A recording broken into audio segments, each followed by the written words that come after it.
Welcome to the CV Confidence Coach podcast with your host Liz Maguire, where she helps you to learn the secret of an interview-winning CV. Liz shows you how to deliver a compelling CV which increases career confidence, optimises your professional visibility and opens interview doors. Tune in weekly as she shares proven and simple strategies to help you craft your interview-winning CV. Make sure you head over to www.giraffecvs.co.uk to subscribe for our free newsletter with more CV writing and career tips.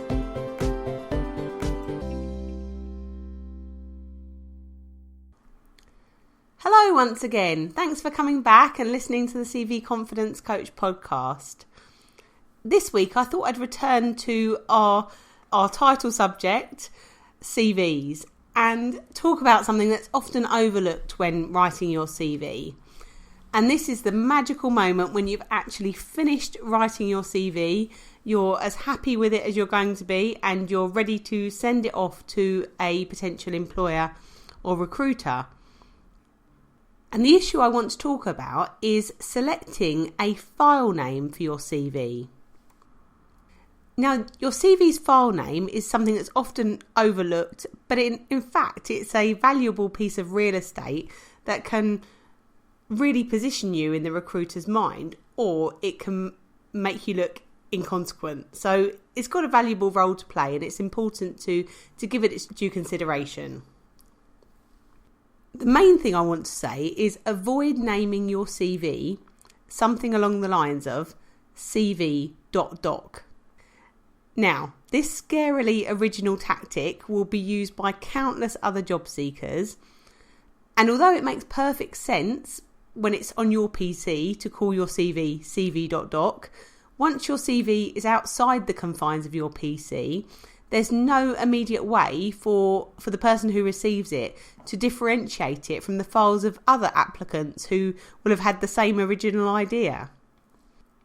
Other examples of ambiguous file names include just initials and file names which use complex naming conventions that are only recognised and understood by the person who's created them.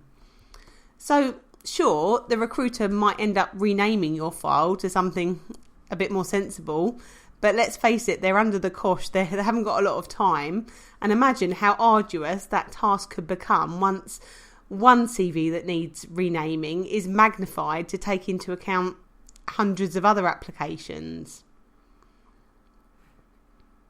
In fact, the file name of your CV is actually an underestimated way that candidates can position themselves in recruiters' and employers' minds.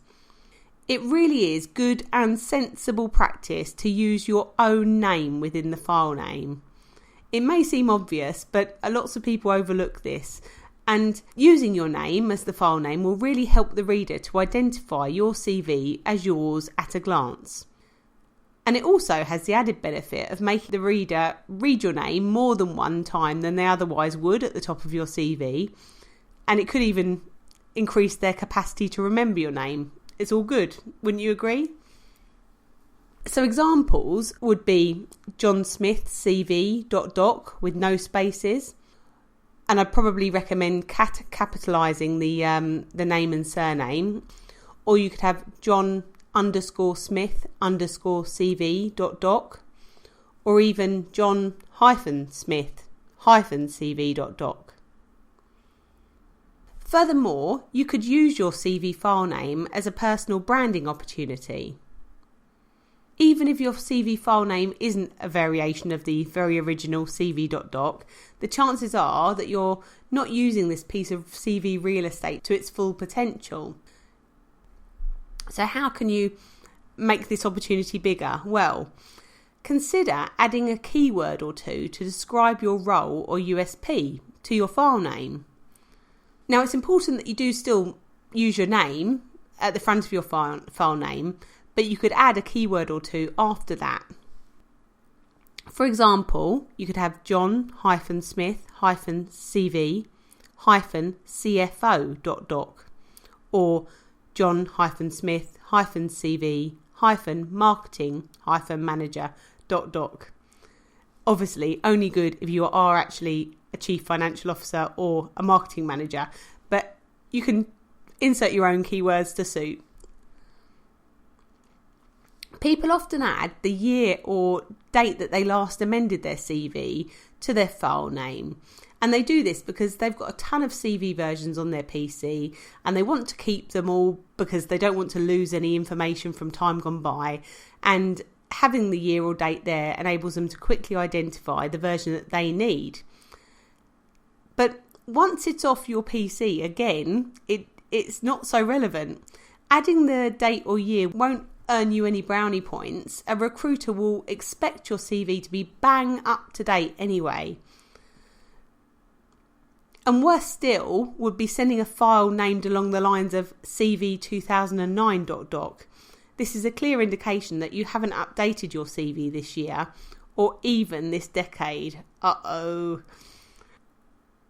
Another problem would be indicating version numbers on your CV file name. Now, using version numbers when preparing and changing your CV is really good practice, just like the adding the date to your own versions of your CV.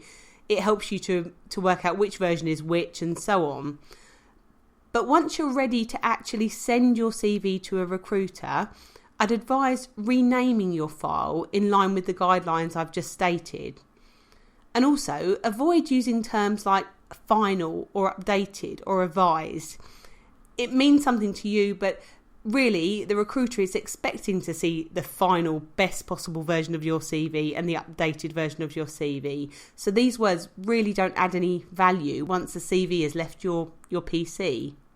So here's some examples of what not to do. CV version 9_2009.pdf or Smith 2008-1201.doc. You see what I mean? It doesn't really add anything to the recruiter. Some people cleverly use a CV file name to show that they've tailored their application. Now, you could add the name of your target employer to your file name to send a message about your commitment to your target role. So, for example, if you're applying to my company, Giraffe CVs, you might say, and you were John Smith, the CFO, you might say John-Smith-CV-CFO-giraffecvs.doc. Or similarly, if you're John Smith, his friend, the marketing manager, you might say John-Smith-CV-marketing-manager-giraffecvs.doc. Very good. But if you do this, you must remember to change it for future applications. For example, if you're going to Elephant CVs and you have the file name Giraffe CVs, Elephant CVs are not going to be very impressed. So make sure you change it. So just to recap on some file name best practice, keep it brief. Many computer systems only show the first 24 characters, and that includes spaces. So keep things concise where you can. You can capitalise letters in your file name to separate words, or use spaces, dashes or underscores to achieve the same result. Don't use any forward or backslashes or full stops. And always use your name first in the file name. This is the most important information you need the recruiter to see. If you are sending more than one document, for example, you're sending a cover letter or a publications list or something else that the recruiter has specifically asked for, then make sure that your files follow the same naming conventions. So however you've named your CV, make sure that your covering letter has the same kind of file name. And also make sure that you save and send all of your files in the same format. So use the same version of Microsoft Word to create each file, and if you are sending a PDF for one, then do the same for all. This consistent kind of approach demonstrates attention to detail.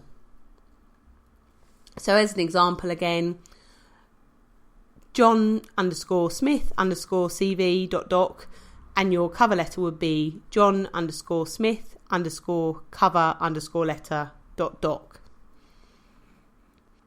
A quick word about file compatibility. Before sending your CV or other related documents, check if the job advert or employer's career site specifies a file format that you should use. If not, .doc and .pdf are good choices. By saving your CV as a Microsoft Office Word 97 to 2003 and PDF file, you can help to ensure that the reader can open it and see it as you do, regardless of what version of Word they have. PDFs show your document exactly as you created them. However, sending your CV as a PDF alone might not be a good idea because applicant tracking systems screen CVs and a PDF may not make it through. So if in doubt, send your CV as a .doc and as a .pdf. If you create and save and send your CV in the latest version of Microsoft Word, a .docx file, and your target audience is using a previous version, after all, not everyone's up to date, it could throw out your lovely formatting and make your carefully presented CV that's taken you hours and hours look a complete mess. So I'd recommend saving it as a previous version, slightly previous version, and also attach a PDF and it will show your CV as you created it. So I hope this has helped, some ideas when saving and naming your CV file, and good luck. Hope you get on well with that. Thanks for listening.